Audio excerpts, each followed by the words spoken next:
Now, global warming potential is, simply saying it is the ability of a particular gas to warm the atmosphere over a period of 100 years. So this is GWP 100. We can also have GWP 20. For 20 years, in 20 years, how much potential the gas has to warm the atmosphere. The different crises that are happening across the world in terms of the fires that are going on in Los Angeles right now. And you see these forest fires are happening everywhere. They are getting exacerbated by climate change. We have these intense storms and hurricanes and then flash floods happening everywhere. In India, we have had a lot of similar, flooding situations we have seen, and also the heat stress which is happening, the water stress because of that. So a lot of these things, these are like the crisis has already started. Bottom line is that you have to reduce the fossil fuel consumption. There is no other way out, and it has to be drastic.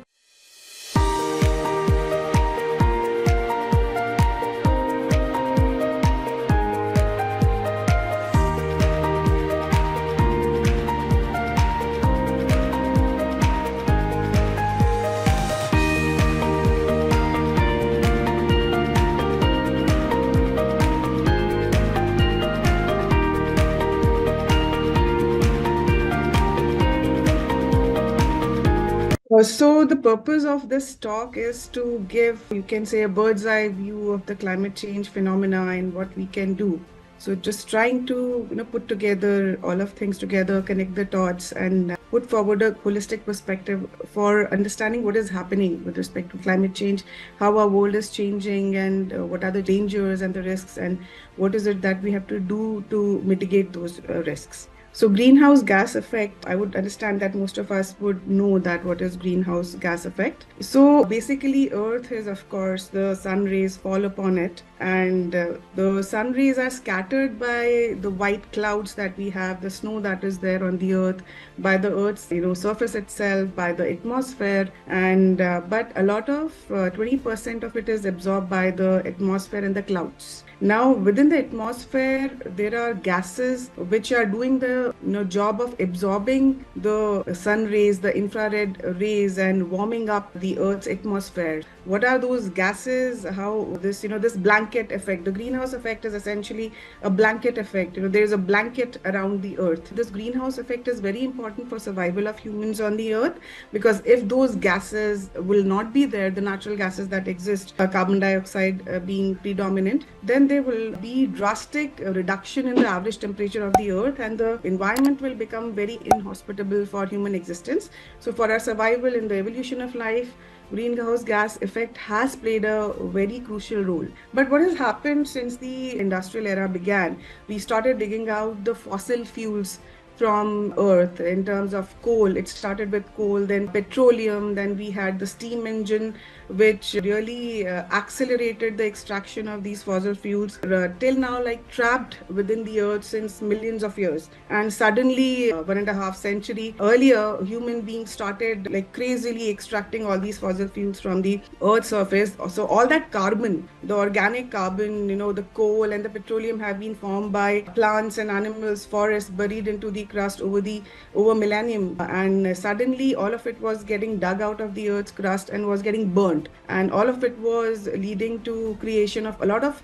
carbon dioxide, which was not there, it was not happening at such a large scale. Of course, you would have your natural forest fires and all those things. You'll have volcanic emissions. So those are part of the natural Earth phenomena. But human beings added a very significant, dramatic, change. They introduced that change, and a lot of all these greenhouse gases started increasing in the Earth's atmosphere. So if you start increasing the greenhouse gases in the atmosphere, of course, that blanket effect, that warming effect will also naturally increase. In terms of, if we talk about carbon dioxide, since the industrial revolution began, the level of carbon dioxide in our atmosphere have doubled. Actually 50% more it is since the pre-industrial time. So we'll just understand the greenhouse gases in terms of natural and artificial. So carbon dioxide, of course, there's this natural process of living beings respirating, and then there is carbon dioxide release. That is part of the natural process. But then, like I mentioned, we're burning the fossil fuels and also deforesting, cutting the forest and releasing all that carbon that was trapped in the the dense forest and disturbing the soils there, cutting the trees there, burning the trees.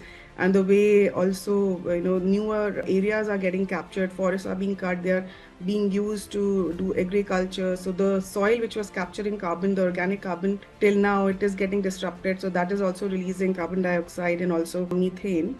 So carbon dioxide is in itself a long-lasting gas. It stays in the atmosphere and it's there doing its work over the years of increasing the global warming, all of that. Then the methane that is there, methane also exists as part of the natural processes. The organic matter decomposes in the natural world and methane is released. But what is happening with human activities is that, there is this, fossil fuel extraction that is happening, the crude oil which is being refined and extracted and all of that, the natural gas which is being extracted, they are called fugitive emissions. So during process of extracting fossil fuels, refining fossil fuels, transporting fossil fuels, the natural gas, the petroleum, refineries and all that. So a lot of, methane which is getting extracted as part of this entire process, and during processing of the fossil fuels also methane is formed. Excess of it which is there, it gets escaped into the atmosphere.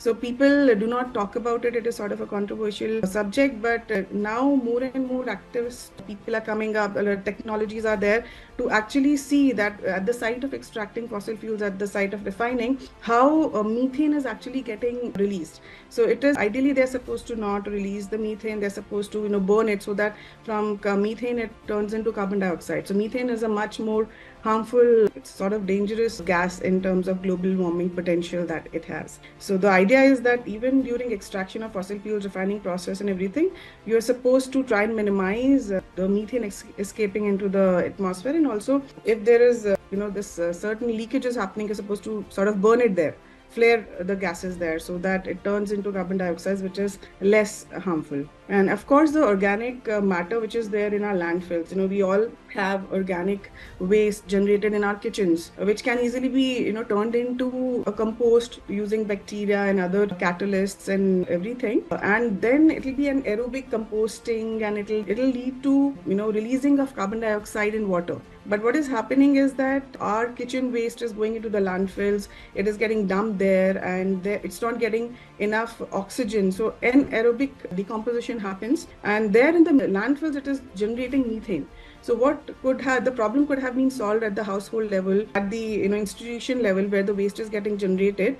The organic waste wouldn't need to travel to the landfill. We'll also save on the fossil fuel consumption during transportation. But we are being lazy as a society. We are letting our organic waste go to the landfills and turn it into methane. We could have prevented that, and it's becoming big. The problem is becoming bigger. There's a lot of food waste and a lot of waste is going to the landfill. It is not getting properly composted, and it doesn't rot properly, doesn't get oxygen. So there is a lot of methane release happening there as well. The nitrous oxide is also greenhouse gas, and fertilizer used in agriculture leads to release of nitrous oxide. You have hydrofluorocarbons, which are caused by, these are gases which are used as refrigerants in our air conditioner, in our fridges. There's nitrogen trifluoride, which is used as part of manufacturing of electronic devices. There's sulfur hexafluoride, this gets released when electrical insulators are made. So, and there are also perfluorocarbons. They are used as solvents and a precursor for production of aluminium.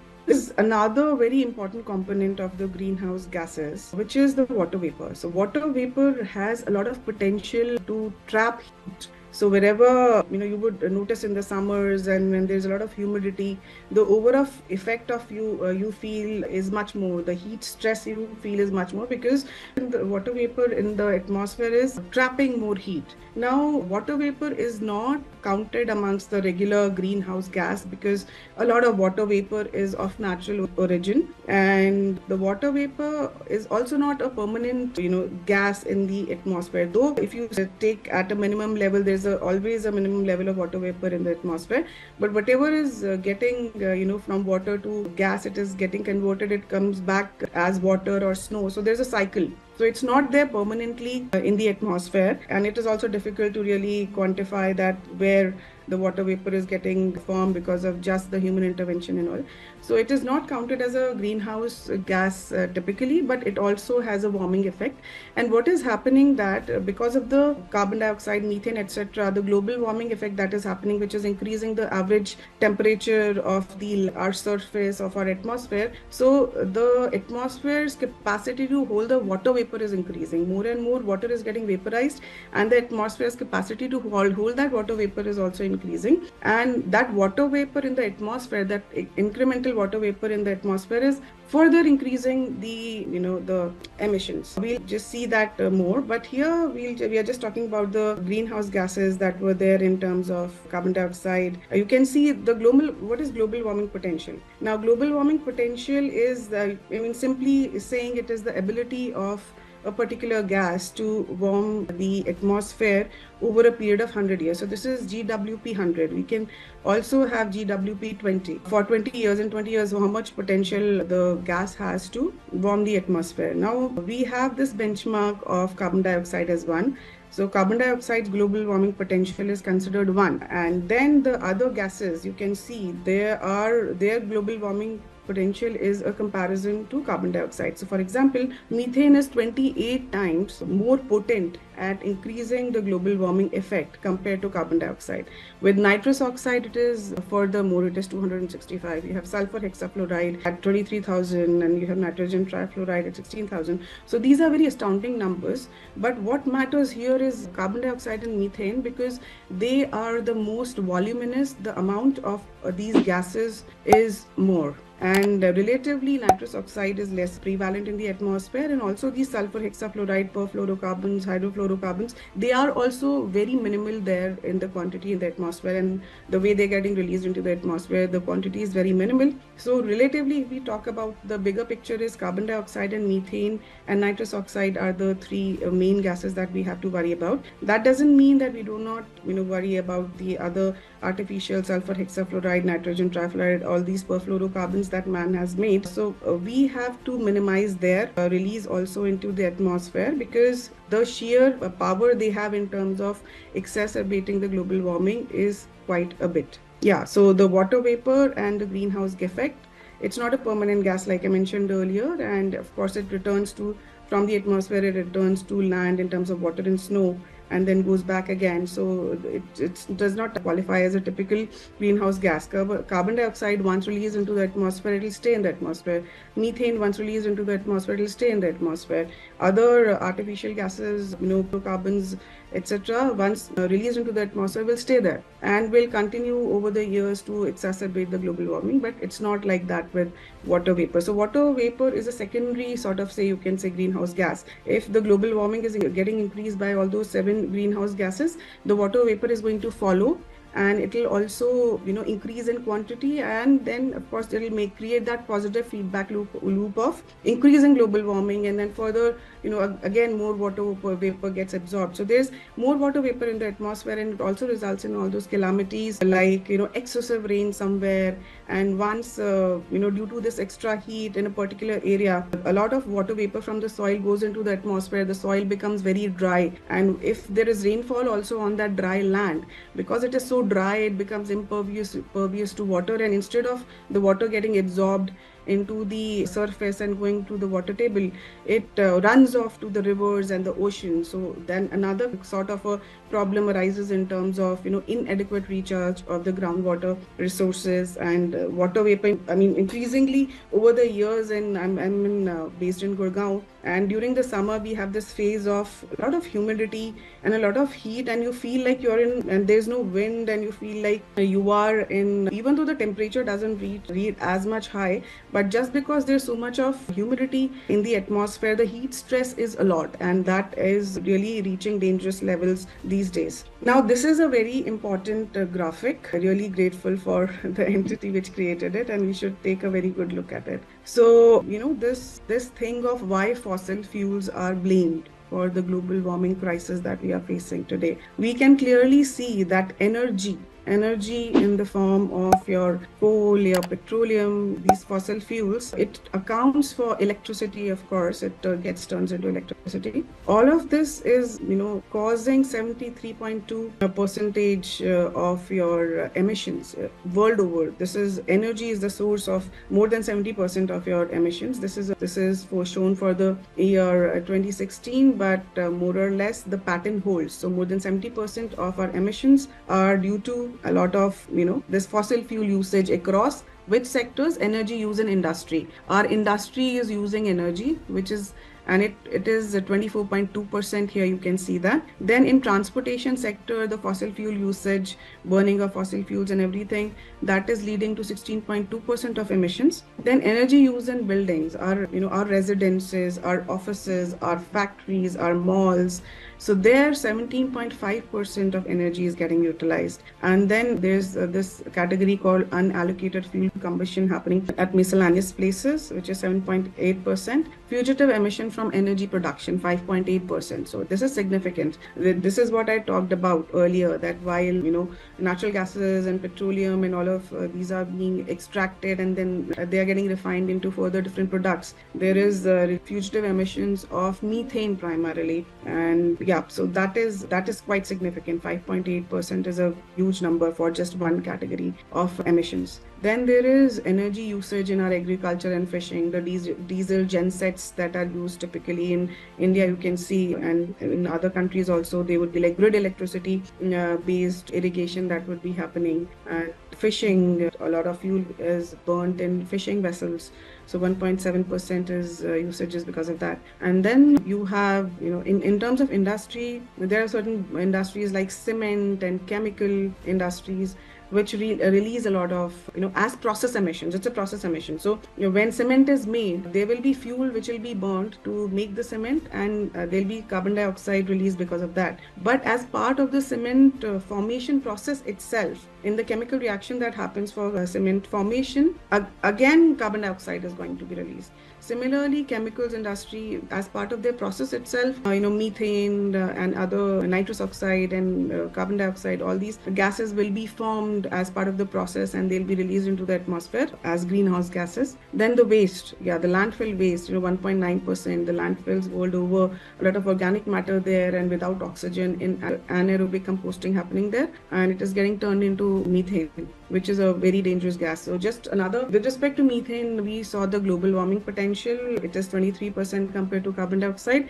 when we are looking at a 100-year scenario. If you look at a 20-year scenario, it is all the more powerful. It is like almost 80 times more powerful than carbon dioxide. And right now, the way climate change, the weather disruptions, the different crises that are happening across the world in terms of the fires that are going on in Los Angeles right now, and you see these forest fires are happening everywhere. They are getting exacerbated by climate change. We have these intense storms and hurricanes and then flash floods happening everywhere. In India, we have had a lot of similar, flooding situations we have seen, and also the heat stress which is happening, the water stress because of that. So a lot of these things, these are like the crisis has already started.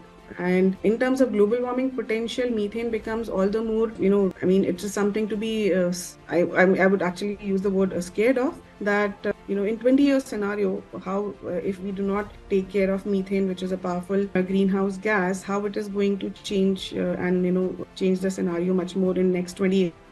It is going to be 80 times more potent if you look at an 80-year scenario. Then there is the greenhouse gas emission on account of agriculture, forestry and land use in terms of, deforestation leading to 2.2% of carbon dioxide emissions. And there is rice cultivation, which also generates methane as part of the, per se, the cultivation process. There are efforts to change that to less methane emitting processes. Then, agriculture soils, the way the agriculture happens, there's intense tilling which happens. The soil is the organic matter which was hiding in the untilled soil, it gets overturned and exposed, and it turns into carbon dioxide. So a lot of the way industrial agriculture tillage and all also, leads to carbon dioxide emission. Of course, there is the livestock manure that is used, and then also the chemical fertilizers and all that are being used. So this is what it is. The fundamental takeaway from this slide is that there should not be any doubt in anybody's mind that the single largest cause of source of greenhouse gas emissions is fossil fuels. More than 70% is on account of fossil fuels. The way we are using fossil fuels in our lives, in terms of the industry which is making products for us, the transportation which is there for us as a society, the buildings in which we stay as a society. So a lot of, the onus is on all of us in our homes, in the industries, in government, everywhere, to take care of this aspect and really try to curtail it.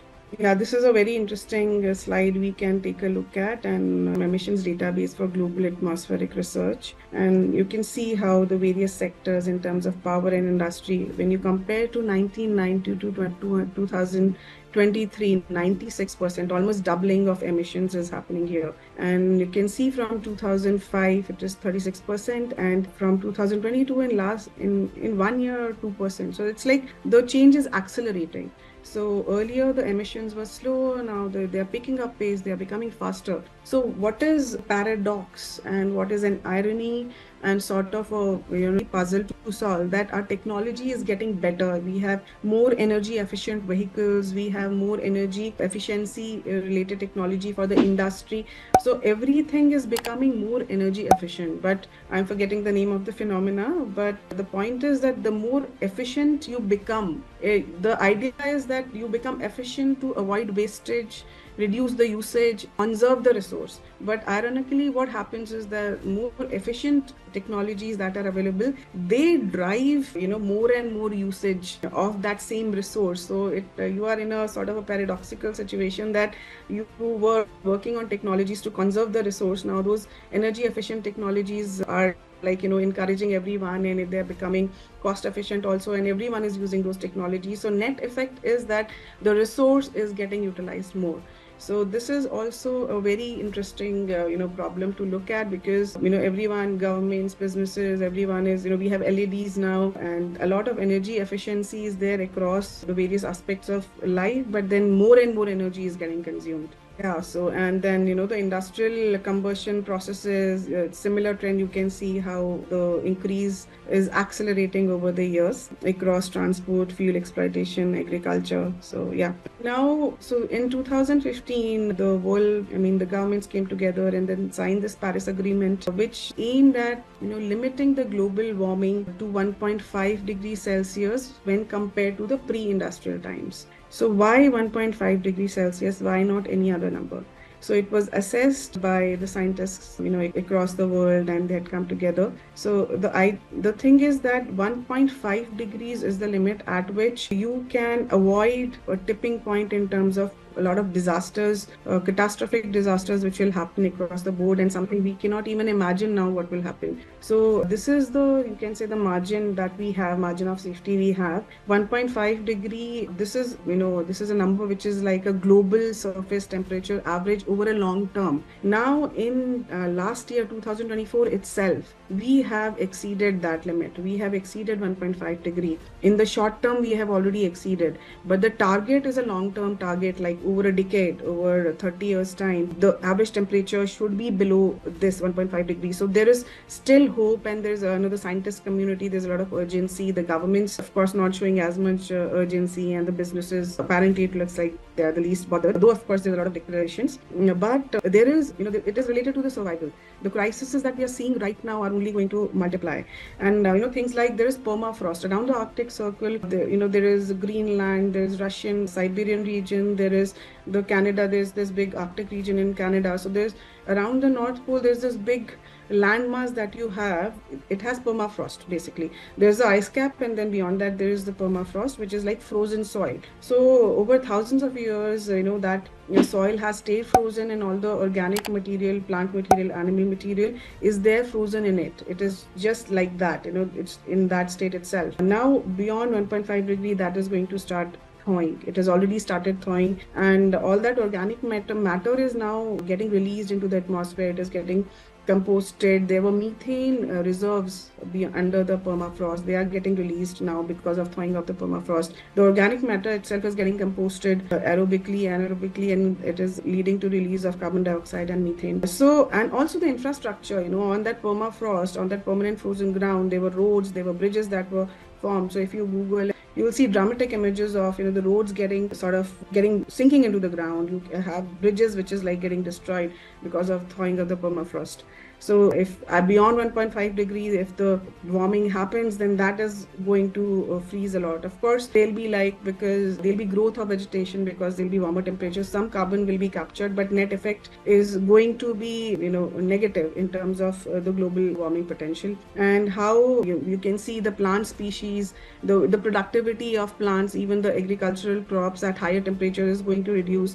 The plant species which are accustomed for millions of years, and animal species, so they have evolved to thrive in a certain temperature range, they are going to get affected. Humans, we are going to get affected. So a lot of the ice cover that is there across the globe, that is going to lead to rise in sea level temperatures. So all of these catastrophes will be there, and in terms of events like groundwater not being available, fresh water getting dried up, droughts being there, and then extreme rainfall disrupting everything. I mean, hurricanes, recently the hurricanes that have been there at just near to Florida, it also affected them. Super hurricanes which are getting created because the warming is affecting how the wind flows, how the air currents, long-term air currents are getting disrupted across the world. And also, I mean, the Indian monsoons are likely to get affected.